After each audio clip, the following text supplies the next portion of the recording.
Hi! I didn't see you there. You must be here because you like technology. Let's talk about the Samsung Galaxy Note. So as you know, the Samsung Galaxy Note was a massive risk taken by Samsung. It had a good run, but now it's time to surrender to the LG Optimus Vu. Actually, just kidding. Have you seen that thing? It's a freaking square. Anyway, it's time to surrender to the Galaxy Note 2. So, in order to understand the full implications of the Galaxy Note 2, we have to study the Galaxy Note, the original. Or the original Galaxy Note. So if you have one, you know what I mean. When we first laid eyes on it, we thought, oh mate, that thing's way too massive, that's way too big, there's no way I'm going to take that. But then something made you come back. You turned around and you had another look. Something about this phone or tablet or whatever you want to call it impacted you, but in a positive way.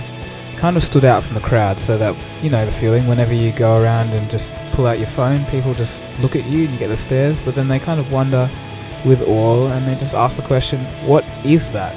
And then you smile and then you tell them, oh, it's a Galaxy Note. And then, you know, when it was first launched in October, people didn't really know what to think about it. All the tech analysts were kind of split. Some of them were a bit confused. They thought it was a confused device, you know, didn't know if it was a tablet or a phone and kind of just failed. Others thought it was courageous, but that's about all they would say. Others showed that they loved it and they thought it was brilliant. So it actually did, in the end, prove to be successful. So, you know, people didn't like the idea of a stylus or S Pen, but that proved to be one of its biggest selling points, and it was an absolute hit with the masses. So, let's move on to the Galaxy Note 2. If you love the original Note, you should probably love this one too. Rumours are running wild. Some people think that it would have like 2 GB of RAM, other people think it will have a flexible, indestructible screen, other people think it will print money. It just depends on who you ask, really. So to make this a little bit easier, let's break this video down into 3 sections. What do we know about design? What do we know about the hardware? And what do we know about the software? So, design, what do we know? Most of the sources are saying a 5.5-inch AMOLED screen, that's pretty standard, but they're also saying that the overall size of the device will be smaller in dimensions, so the only way this can happen is for a smaller bezel. So that's quite interesting. But interestingly enough, the official Samsung Facebook website from Pakistan had a photo that was uploaded but then immediately taken down of a phone that looked kind of like a bigger Galaxy Note but with a smaller bezel, and it was a similar design to a phone that appeared in a couple of frames inside an older Samsung advertisement. Now this advertisement started rumours that this phone in the photo was the Galaxy S3, but it turned out not to be, so there's a bit of confusion. These phones look similar, so the Galaxy Note 2 may be this phone.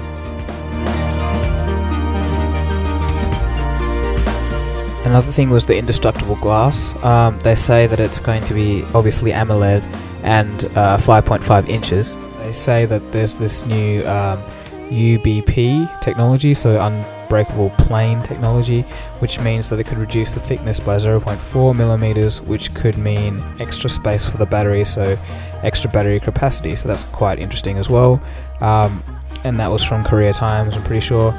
But yeah, so this is all looking pretty good if it gets most of this stuff, which I think is, you know, not too much to ask. I think all of this should happen. So, moving over to the hardware side of things, what do we know?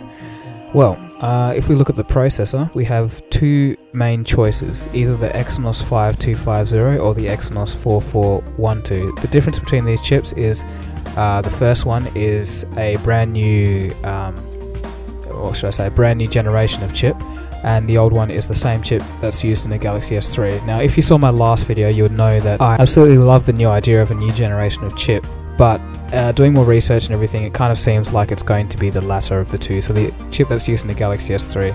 And to support this, I actually recently saw an article saying that there was some leaked benchmarks from the Galaxy Note, and it actually was clocked at 1.6 GHz, but was faster than the chip in the Galaxy S3. So that kind of just indicates and leads towards that it's just simply an overclocked version of what's going to be in the Galaxy S3. So that's not too disappointing. You know, the quad core is quite powerful, but you know, it would have been nice to see a Series 5 in there. So you know, just a bit future-proof, but that's all right. But moving over to the RAM, we know that the Galaxy Note 10.1 was released just recently. All the specs were revealed anyway, and it kind of showed a revamp in all the specs that we saw before. So, you know, a surprise was 2 GB of RAM. So that may allude to the fact that the Galaxy Note 2 may have this technology incorporated into it, But the thing is, the Galaxy Note 10.1 may be the first tablet to actually, first mobile device to actually have 2 GB of RAM. So, you know, I heard there was a Lenovo tablet or something ages ago that promised 2 GB of RAM, but I haven't really heard much on it. But this may be the first thing that's actually going to be released, so that's pretty cool. But anyway, going back to the unbreakable screen that I mentioned earlier, this screen will be a 16:9 aspect ratio versus the 16:10 that we currently have.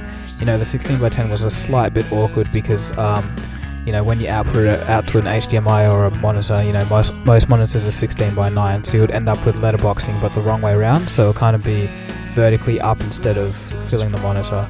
So that was quite annoying, but that's alright now that if that's fixed, you know, it'll be 1280 by 720 instead of 1280 by 800 now, and because of that there'll be less pixels to push around, so this kind of means more GPU performance per a given GPU rating or GPU power. So, you know, that's kind of increasing efficiency by doing that as well a little bit. Moving on to the camera, we know probably 12 megapixels, that's what the rumor mills are saying, and it will probably have the same burst mode and features as the Galaxy S3, so that's a no-brainer there. But moving on to the software, not really much to say here, apart from early rumors said that Jelly Bean will be shipping with it, but now it kind of looks like ICS will be shipping it, but that's not too much of a problem because Jelly Bean seems to be updated quicker than Gingerbread and Freo and all that kind of thing, so, you know, it seems like Google and the telcos are getting their act together.